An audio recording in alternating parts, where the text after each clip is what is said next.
पिछले एपिसोड में हमने देखा कि कैसे प्रभु श्री राम ने अपनी शक्ति से भयंकर राक्षसी ताड़का का अंत किया, लेकिन विश्वामित्र जी के यज्ञ की रक्षा अभी पूरी नहीं हुई थी। इसकी आगे की कहानी आज हम इस वीडियो में जानेंगे। तो अगर आपने हमारा पहला पार्ट नहीं देखा है तो लिंक नीचे डिस्क्रिप्शन और हमारी बाल रामायण प्लेलिस्ट में है, उसे अभी जाकर चेक करें। ताड़का वन से महर्षि का आश्रम दूर नहीं था, लेकिन तब तक रात हो चली थी। विश्वामित्र ने वह दूरी अगले दिन तय करने का निर्णय लिया। ताड़का मर चुकी थी, उसका भय नहीं था। तीनों ने रात वहीं बिताई, ताड़का वन में, जो अब पूरी तरह भयमुक्त था। सुबह जंगल बदला हुआ था। अब वह ताड़का वन नहीं था, क्योंकि ताड़का नहीं थी। भयानक आवाज़ें गायब हो चुकी थी। पत्तों से गुजरती हवा थी, उसकी सरसराहट का संगीत था। चिड़ियों की चहचहाट थी, शांति थी। तस्वीर बदल गई थी। सिद्धाश्रम का अंतिम पड़ाव था, महर्षि का आश्रम। रास्ता छोटा भी था, मनोहारी भी। प्राकृतिक सौंदर्य का आनंद लेते तीनों लोग जल्दी ही आश्रम पहुंच गए। आश्रमवासियों ने उनकी अगवानी की, अभिनंदन किया। उनकी प्रसन्नता दोगुनी हो गई थी। महर्षि विश्वामित्र के आश्रम लौटने की खुशी, राम लक्ष्मण के आगमन का सुख। विश्वामित्र यज्ञ की तैयारियों में लग गए। अनुष्ठान प्रारंभ हुआ। आश्रम की रक्षा की जिम्मेदारी राम लक्ष्मण को सौंपकर महर्षि आश्वस्त थे। अनुष्ठान अपने अंतिम चरण में था, पूरा होने वाला ही था कुछ ही दिनों में। 5 दिन तक सब ठीक ठाक चलता रहा, शांति से, निर्विघ्न। लगता था कि राजकुमारों की उपस्थिति ने राक्षसों को भगा दिया है। राम और लक्ष्मण ने यज्ञ पूरा होने तक न सोने का निर्णय किया। वे लगातार जागते रहे, चौकस रहे। कमर में तलवार, पीठ पर तूणीर, हाथ में धनुष, प्रत्यंचा चढ़ी हुई, हर स्थिति के लिए तैयार। अनुष्ठान का अंतिम दिन। अचानक भयानक आवाज़ों से आसमान भर गया। सुबाहु और मारीच ने राक्षसों के दल बल के साथ आश्रम पर धावा बोल दिया। मारीच क्रोधित था, यज्ञ के अलावा भी, इस बात से कि राम लक्ष्मण ने उसकी माँ को मार दिया था, ताड़का को। राम ने राक्षसों का हमला होते ही कार्रवाई की, धनुष उठाया और मारीच को निशाना बनाया। मारीच बाण लगते ही मूर्छित हो गया। बाण के वेग से बहुत दूर जाकर गिरा, समुद्र के किनारे। वह मरा नहीं। जब होश आया तो उठकर दक्षिण दिशा की ओर भाग गया। राम का दूसरा बाण सुबाहु को लगा, उसके प्राण वहीं निकल गए। सुबाहु के मरने पर राक्षस सेना में भगदड़ मच गई। वे चीखते चिल्लाते भागे। कुछ लक्ष्मण के बाणों का शिकार हुए, अन्य जान बचाकर भागे। महर्षि विश्वामित्र का अनुष्ठान संपन्न हुआ। राम ने महर्षि को प्रणाम करते हुए पूछा, अब हमारे लिए क्या आज्ञा है मुनिवर? महर्षि ने राम को गले लगाया और कहा, हम लोग यहाँ से मिथिला जाएंगे, महाराजा जनक के यहाँ, विदेहराज के दरबार में। मैं चाहता हूँ कि तुम दोनों मेरे साथ चलो, उनके आयोजन में हिस्सा लेने। महाराज के पास एक अद्भुत शिव धनुष है, तुम भी उसे देखो। राम और लक्ष्मण अगली यात्रा को लेकर उत्साहित थे। नए स्थान देखने और जानने का अवसर। सोन नदी पार कर विश्वामित्र मिथिला की सीमा के पास पहुँचे, अपने शिष्यों और राजकुमारों के साथ। वे गौतम ऋषि के आश्रम से होते हुए नगर में पहुँचे। राजा जनक ने महल से बाहर आकर विश्वामित्र का स्वागत किया। तभी उनकी दृष्टि राजकुमारों पर पड़ी। विदेहराज चकित रह गए। वे स्वयं को रोक नहीं पाए। महर्षि से पूछा, ये सुंदर राजकुमार कौन है? मैं इनके आकर्षण से खींचता जा रहा हूँ। ये राम और लक्ष्मण हैं, महाराज दशरथ के पुत्र। मैं इन्हें अपने साथ लाया हूँ, आपका अद्भुत धनुष दिखाने।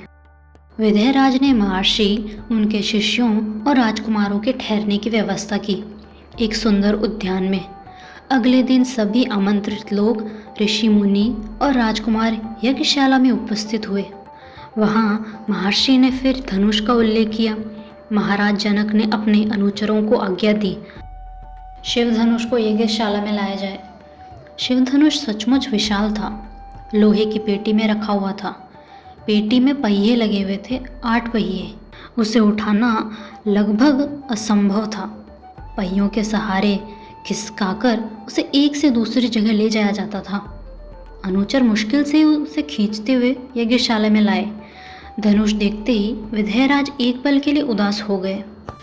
उन्होंने कहा, मुनिवर, मैंने प्रतिज्ञा की है अपनी पुत्री सीता के विवाह के संबंध में। जो यह धनुष उठाकर उस पर प्रत्यंचा चढ़ा देगा, उसी से सीता का विवाह होगा। अनेक राजकुमारों ने प्रयास किया और लज्जित हुए। उठाना तो दूर, वे इसे हिला तक नहीं सके।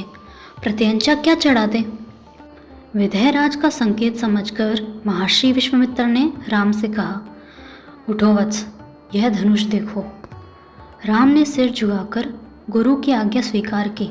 आगे बढ़े, पेटी का ढक्कन खोल दिया। राम ने पहले धनुष देखा, फिर महर्षि को। गुरु का संकेत मिलने पर राम ने वह विशाल धनुष सहज उठा लिया। यज्ञशाला में उपस्थित सभी चौंक पड़े। इसकी प्रत्यंचा चढ़ा दूं मुनिवर? राम ने पूछा। अवश्य, यदि ऐसा कर सकते हो। विधेयराज चकित थे। राम ने आसानी से धनुष झुकाया, ऊपर से दबाकर प्रत्यंचा खींची। दबाव से धनुष बीच से टूट गया। उसके 2 टुकड़े हो गए, बच्चों के खिलौने की तरह। यज्ञशाला में सन्नाटा छा गया। सब चुप थे, एक दूसरे की ओर देख रहे थे। सभागार की चुप्पी महाराज जनक ने तोड़ी। उनकी खुशी का ठिकाना न था। उन्हें सीता के लिए योग्य वर मिल गया था। उनकी प्रतिज्ञा पूरी हुई। जनक राज ने कहा, मुनिवर, आपकी अनुमति हो तो मैं महाराज दशरथ के पास संदेश भेजूं? बारात लेकर आने का निमंत्रण। यह शुभ संदेश उन्हें शीघ्र भेजना चाहिए। महर्षि की अनुमति से दूत अयोध्या भेजे गए, सबसे तेज चलने वाले रथों से। इस बीच जनकपुरी में धूम मच गई। बारात के स्वागत की तैयारियां होने लगी। नगर की प्रसन्नता चरम पर थी।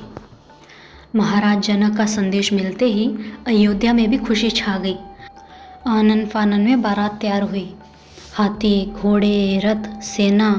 बारात को मिथिला पहुंचने में 5 दिन लग गए। जनकपुरी जगमगा रही थी। हर मार्ग पर तोरण द्वार, हर जगह फूलों की चादर, एक एक कोना सुवासित। हर घर के प्रवेश द्वार पर वंदनवार, एक एक घर से मंगल गीत। मुख्य मार्ग पर दर्शकों की अपार भीड़। खिड़कियों और छज्जों से झांकती महिलाएं। एक नज़र राम को देख लें, राम सीता की जोड़ी दिख जाए। विवाह से ठीक पहले विधेयराज ने महाराज दशरथ से कहा, राजन, राम ने मेरी प्रतिज्ञा पूरी कर बड़ी बेटी सीता को अपना लिया। मेरी इच्छा है कि छोटी पुत्री उर्मिला का विवाह लक्ष्मण से हो जाए। मेरे छोटे भाई कुशध्वज की भी 2 पुत्रियां हैं, मांडवी और श्रुतकीर्ति। कृपया उन्हें भरत और शत्रुघ्न के लिए स्वीकार करें। राजा दशरथ ने यह प्रस्ताव तत्काल मान लिया। विवाह के बाद बारात कुछ दिन जनकपुरी में रुकी। बाराती बहुओं को लेकर अयोध्या लौटे तो रानियों ने पुत्र वधुओं की आरती उतारी। स्त्रियों ने फूल बरसाए। शंख ध्वनि से गलियां गूंज उठी। यह आनंदोत्सव लगातार कई दिनों तक चलता रहा। राम के विवाह के बाद राजा दशरथ के मन में अब एक ही इच्छा बची थी, राम का राज्य अभिषेक, उन्हें युवराज का पद देना। अयोध्या लौटने के बाद उन्होंने राम को राजकाज में शामिल करना शुरू कर दिया। राम यह जिम्मेदारी अच्छी तरह निभा रहे थे। उनकी विनम्रता, विद्वत्ता और पराक्रम का लोहा सभी मानते थे। प्रजा उनको चाहती थी। दशरथ के लिए तो वह प्राणों से प्यारे थे। दरबार में राम का सम्मान निरंतर बढ़ रहा था। राजा दशरथ वृद्ध हो चले थे। मुनि वशिष्ठ से विचार विमर्श के बाद एक दिन उन्होंने दरबार में कहा, मैंने लंबे समय तक राजकाज चलाया, जैसा बन पड़ा अब मेरे अंग स्थिर हो गए हैं। मैं वृद्ध हो चला हूँ। मैं चाहता हूँ कि ये कार्यभार राम को सौंप दूँ।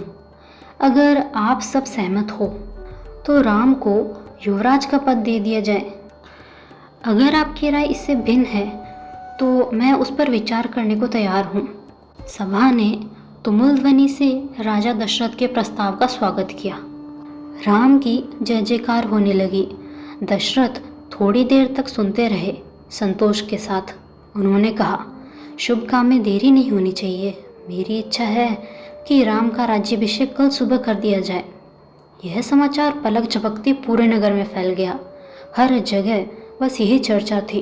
राज्याभिषेक की तैयारी शुरू हो गई। भरत और शत्रुघ्न उस समय अयोध्या में नहीं थे। वह अपने नाना कैकेयी राज के यहाँ गए हुए थे। भरत जब भी अयोध्या लौटने की बात करते, नाना उन्हें रोक लेते। भरत को अयोध्या की घटनाओं की सूचना नहीं थी। उन्हें अपने पिता के निर्णय के संबंध में नहीं पता था। यह जानकारी भी नहीं थी कि अगले दिन राम का राज्याभिषेक होने वाला है। कैकेयी से एक दिन में भरत और शत्रुघ्न का आना संभव नहीं था। राजा दशरथ ने इस संबंध में राम से चर्चा की। कहा कि भरत यहाँ नहीं है, पर मैं चाहता हूँ कि राज्याभिषेक का कार्यक्रम ना रुके। उन्होंने राम से कहा, जनता ने तुम्हें अपना राजा चुना है, तुम राजधर्म का पालन करना। कुल के मर्यादा की रक्षा अब तुम्हारे हाथ में है। राज्याभिषेक की तैयारियां रानी कैकेयी की दासी ने भी देखी। मंत्रा ने शुरू में उससे चहल पहल का कारण समझ में नहीं आया। उसने इसे कोई अन्य अनुष्ठान समझा। इतनी रौनक, ऐसी सजावट, ऐसा कुछ उसने अन्य अनुष्ठानों में नहीं देखा था। उसे अचंभा हुआ। फिर उसने रानी कौशल्या की दासी से पूछा। उसे तब पता चला कि कल राम का राज्याभिषेक होने वाला है। यह उत्सव उसी के लिए है। मंत्रा जल भून गई। राम का राज्याभिषेक, उसे षड्यंत्र लगा कैकेयी के विरुद्ध। वह कैकेयी की दासी थी बचपन से। कैकेयी का हित उसके लिए सर्वप्रिय था। मंत्रा उसे अपना हित मानती थी और रानी कैकेयी भी उसे बहुत मानती थी। क्रोध से आग बबूला मंत्रा रानीवास की ओर भागी, सीधे कैकेयी के कक्ष में। वह हाँफ रही थी। क्रोध से चेहरा लाल था। भागने के कारण सांस उखड़ रही थी। उसने रानी कैकेयी को सोते हुए देखा। किसी तरह स्वयं को संभालते हुए मंत्रा ने कहा, अरे मेरी मूर्ख रानी, उठ, तेरे ऊपर भयानक विपद आने वाली है। यह समय सोने का नहीं, होश में आओ। विपत्ति पहाड़ टूटे इससे पहले जाग जाओ। रानी कैकेयी नींद से चौंक कर उठी। उन्हें मंत्रा की बात समझ में नहीं है। बात क्या है? तुम इतना घबराई क्यों हो? सब कुशल तो है? उन्होंने पूछा। कैसा कुशल, कैसा मंगल? सब अमंगल होने वाला है। तुम्हारे सुख का अंत। महाराज दशरथ ने कल राम का राज्याभिषेक करने का फैसला लिया है। अब राम युवराज होगा। यह तो बहुत शुभ समाचार है। कैकेयी ने प्रसन्नता से अपने गले का हार उतारकर मंत्रा को दे दिया। मैं बहुत प्रसन्न हूँ। राम युवराज पद के लिए हर तरह से योग्य है। रानी, तुम्हारी बुद्धि फिर गई है, मति मारी गई है। सवाल राम की योग्यता का नहीं है, राजा दशरथ के षड्यंत्र का है, तुम्हारे अधिकार छीनने का है। मंत्रा ने हार दूर फेंकते हुए कहा, यह षड्यंत्र नहीं तो और क्या है? कल सुबह राज्याभिषेक है। भरत को जानबूझकर ननिहाल भेज दिया, समारोह के लिए बुलाया तक नहीं। कैकेयी का स्वर उग्र हो गया। उन्होंने मंत्रा को डांटते हुए कहा, राम के प्रति मेरा अगाध स्नेह है। वह मुझे माँ के समान मानते हैं। तुझे इसमें षड्यंत्र दिखाई देता है? इसमें षड्यंत्र नहीं है। राम के बाद भरत ही राजा बनेगा। राज सर्वदा ज्येष्ठ पुत्र को ही मिलता है। मंत्रा पर इस फटकार का कोई प्रभाव नहीं पड़ा। उसके लिए यह दशरथ का षड्यंत्र था। वह रानी कैकेयी के पलंग पर बैठ गई, उनके बहुत निकट। कैकेयी के चेहरे की ओर देखते हुए उसने कहा, तुम बहुत भोली हो, नादान हो। तुम्हें आसन संकट नहीं दिखता? दुख की जगह प्रसन्नता होती है। इस बुद्धि पर किसी को भी तरस आएगा। समझो रानी, राम राजा बने तो तुम कौशल्या की दासी बन जाओगी। भरत राम के दास हो जाएंगे। वह राजा नहीं बनेंगे। राम के बाद अगला राजा राम का पुत्र होगा। अनर्थ को अर्थ समझने की मूर्खता मत करो रानी। राम को राज मिला तो वे भरत को देश निकाल दे देंगे। वे भरत को दंड देंगे। इस तिरस्कार से भरत की रक्षा करो रानी। कोई ऐसा उपाय करो कि राजगद्दी भरत को मिले और राम को जंगल भेज दिया जाए। कैकेयी पर मंत्रा की बातों का असर होने लगा। उनका सिर चकरा गया। वह पलंग से उठी तो पांव सीधे नहीं पड़े। आंखों में आंसू थे, मन भारी हो गया। प्रसन्नता की जगह अव्यक्त क्रोध ने ले ली। मंत्रा के तर्कों में उन्हें सच्चाई दिखने लगी। तुम्हें बताओ, मैं क्या करूं? केकई ने आंसू पोंछते हुए मंथरा से कहा। मंथरा पलंग से उठी, केकई के पास जाकर खड़ी हो गई। उसने कहा, याद करो रानी, महाराज दशरथ ने तुम्हें 2 वरदान दिए थे। दशरथ से अपना वचन पूरा करने को कहो। एक से भरत के लिए राजगद्दी मांग लो, दूसरे से राम को 14 वर्ष का वनवास। केकई का चेहरा तमतमाया हुआ था। उन्हें मंत्रा की बात ठीक लगी। उनके मन में अब भी एक प्रश्न था, यह बात दशरथ से कैसे कहे? उन्हें रानीवास बुलवाए या प्रतीक्षा करे? मंत्रा ने केकई की मन की बात भांप ली। उसने कहा, तुम मैले कपड़े पहनकर कोप भवन चली जाओ।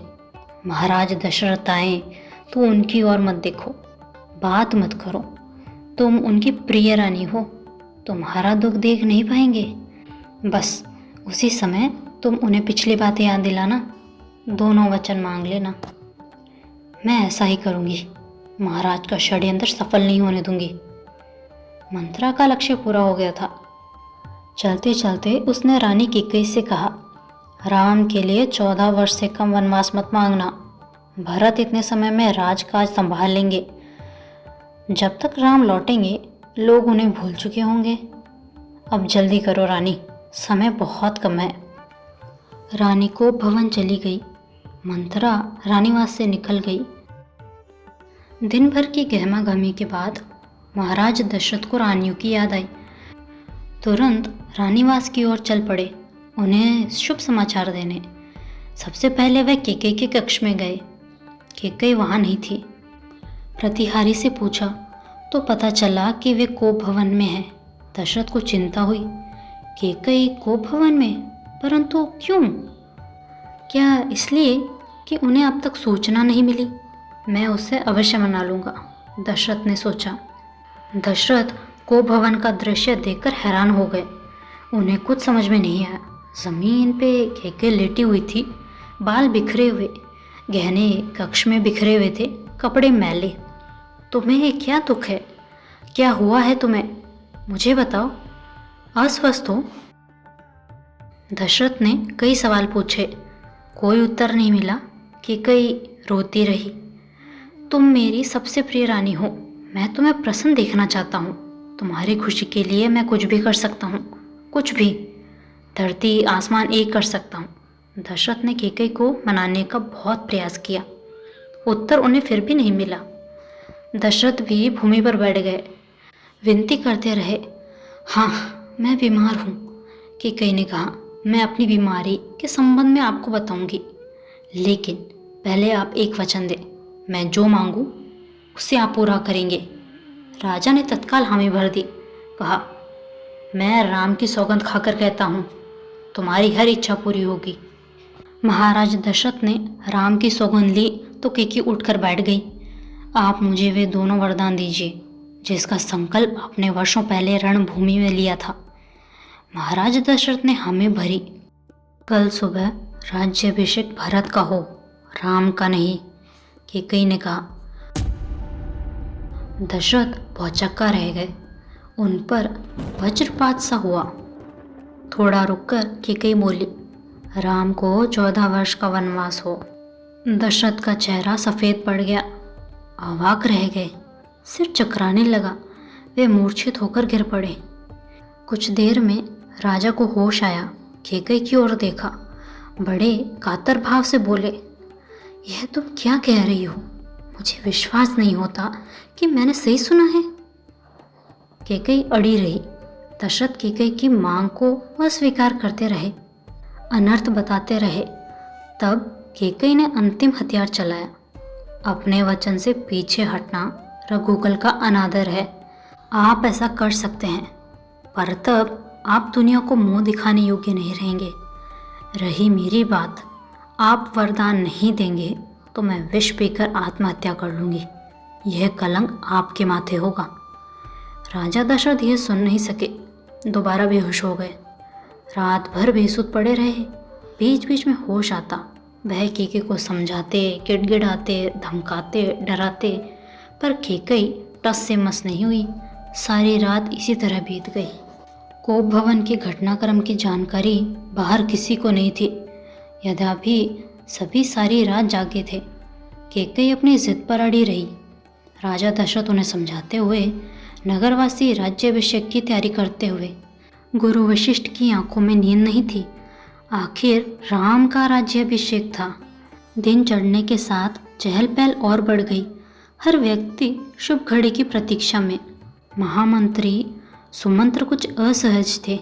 महर्षि के पास आए। दोनों ने महाराज के बारे में चर्चा की। पिछली शाम से किसी ने राजा को नहीं देखा था। कुछ लोगों के लिए इसका कारण आयोजन की व्यस्तता थी। महर्षि ने सुमंत्र को राजभवन भेजा। समय तेजी से बीत रहा था। शुभ घड़ी निकट आ रही थी। सारी तैयारियां हो चुकी थी। केवल महाराज का आना शेष था। सुमंत्र तत्काल राजभवन पहुंचे। कैकेयी के महल की सीढ़ियां चढ़ते हुए सुमंत्र को एक अनजान डर ने घेर लिया।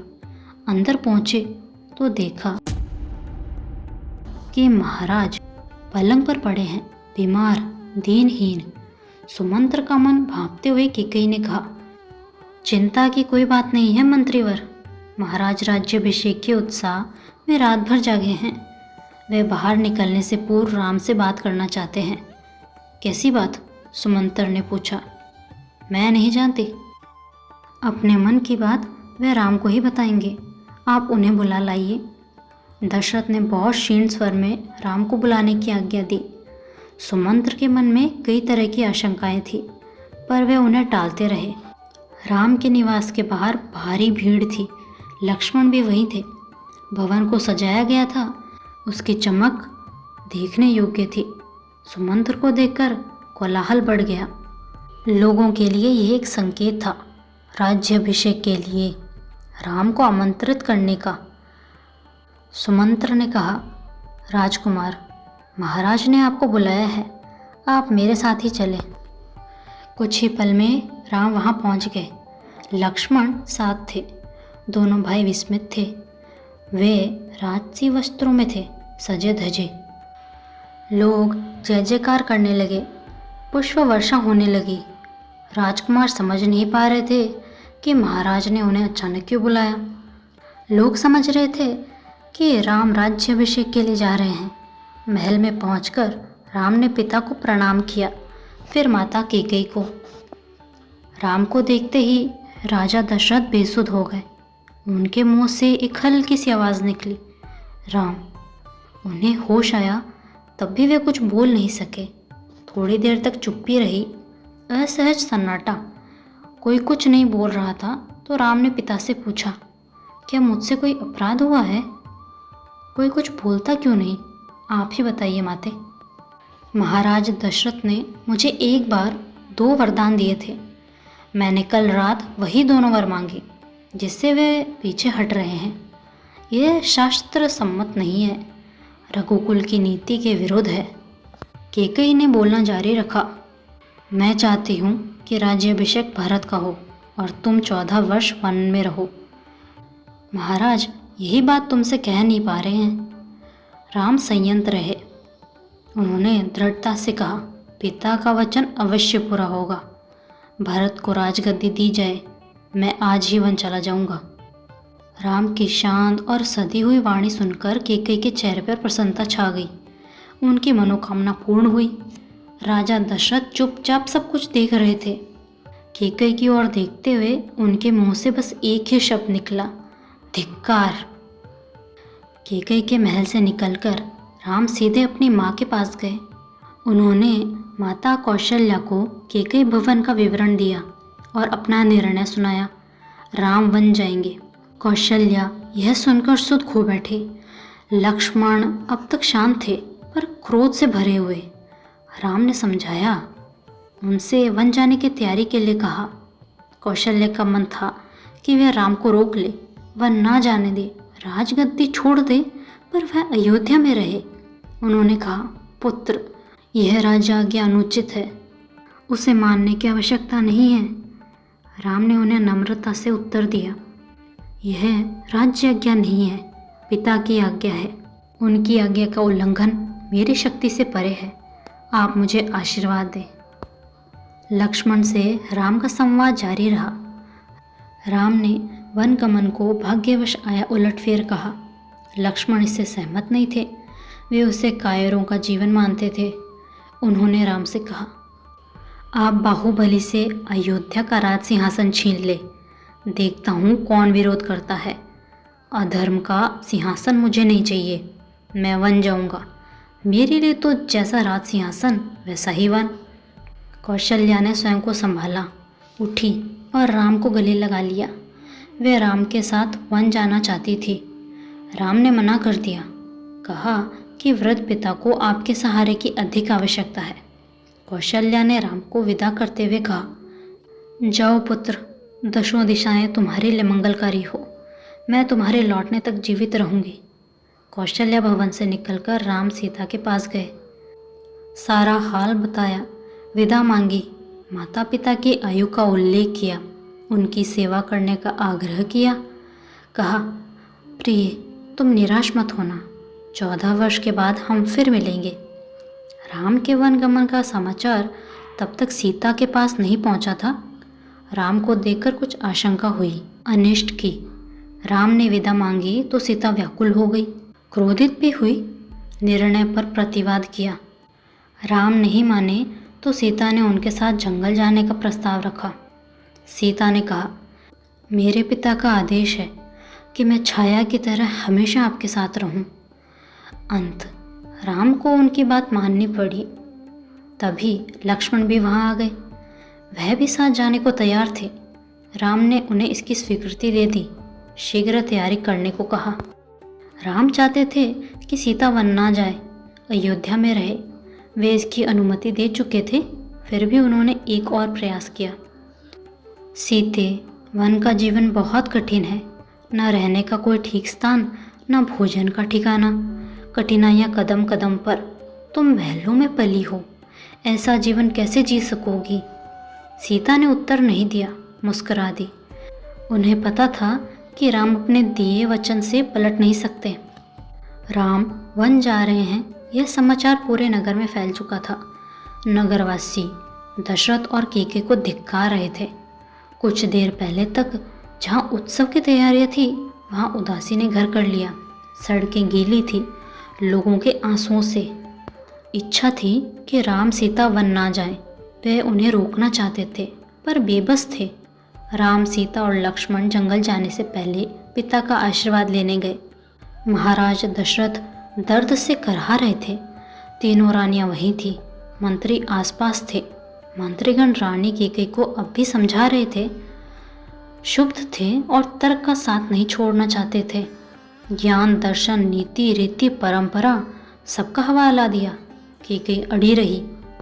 राम ने कक्ष में प्रवेश किया तो दशरथ में जीवन का संचार हुआ। वे उठकर बैठ गए। उन्होंने कहा, पुत्र, मेरी मति मारी गई है। मैं वचनबद्ध हूँ, ऐसा निर्णय करने के लिए विवश हूँ, पर तुम्हारे ऊपर कोई बंधन नहीं है। मुझे बंदी बना लो, राज संभालो। यह राज सिंहासन तुम्हारा है, केवल तुम्हारा। पिता के वचनों ने राम को झकझोर दिया। वे दुखी हो गए, पर उन्होंने नीति का साथ नहीं छोड़ा। आंतरिक पीड़ा आपको ऐसा कहने पे विवश कर रही है। मुझे राज्य का लोभ नहीं है, मैं ऐसा नहीं कर सकता। आप हमें आशीर्वाद दें, विदा करें। विदाई का दुख सहन करना कठिन है, इसे और ना बढ़ाएं। इसी बीच रानी कैकेयी ने राम, लक्ष्मण और सीता को वल्कल वस्त्र दिए। राम ने राजसी वस्त्र उतार दिए, तपस्वियों के वस्त्र पहने। सीता को तपस्विनी के वेश में देखना सबसे अधिक दुखदायी था। महर्षि वशिष्ठ अब तक शांत थे। उन्हें क्रोध आ गया। उन्होंने कहा, सीता वन जाएगी तो सब अयोध्यावासी उसके साथ जाएंगे। भरत सोनी अयोध्या पर राज करेंगे। यहाँ कोई नहीं होगा, पशु पक्षी भी नहीं। एक बार फिर राम ने सबसे अनुमति मांगी। आगे आगे राम, उनके पीछे सीता, उनके पीछे लक्ष्मण। महल के ठीक बाहर मंत्री सुमंत्र रथ लेकर खड़े थे। रथ पर चढ़कर राम ने कहा, महामंत्री, रथ तेज चलाएं। नगरवासी रथ के पीछे दौड़े। राजा दशरथ और माता कौशल्या भी पीछे पीछे गए। सब रो रहे थे, सबकी आंखों में आंसू थे। पुरुष, महिलाएं, बूढ़े, जवान, बच्चे मीलों तक नंगे पांव दौड़ते रहे। राम यह दृश्य देखकर विचलित हो गए, भावुक भी। उनसे यह देखा नहीं जा रहा था। उन्होंने सुमंत्र से रथ को और गति से हाँकने को कहा ताकि लोग हार जाएं, थककर पीछे छूट जाएं, घर लौट जाएं। राजा दशरथ लगातार रथ की दिशा में नजरें गड़ाए थे, खड़े रहे जब तक रथ आंखों से ओझल नहीं हो गया। रथ दिखना बंद हुआ तो वे धरती पर गिर पड़े। रथ दिन भर दौड़ता रहा, वन अभी दूर था। तमसा नदी के तट तक पहुंचते पहुंचते शाम हो गई। वनवासियों ने रात वहीं बिताई। अगली सुबह वे दक्षिण दिशा की ओर चले, हरे भरे खेतों के बीच से। गोमती नदी पार कर राम, सीता और लक्ष्मण सई नदी के तट पर पहुंचे। महाराज दशरथ के राज्य की सीमा वहीं समाप्त होती थी। राम ने मुड़कर अपनी जन्मभूमि को देखा, उसे प्रणाम किया और कहा, हे जननी, अब 14 वर्ष बाद ही तुम्हारा दर्शन कर सकूंगा। तो दोस्तों, राम जी के वनवास की शुरुआत के साथ ही अब संघर्ष और वीरता की नई कहानी शुरू होगी। मिलते हैं अगले भाग में, तब तक के लिए जय श्री राम।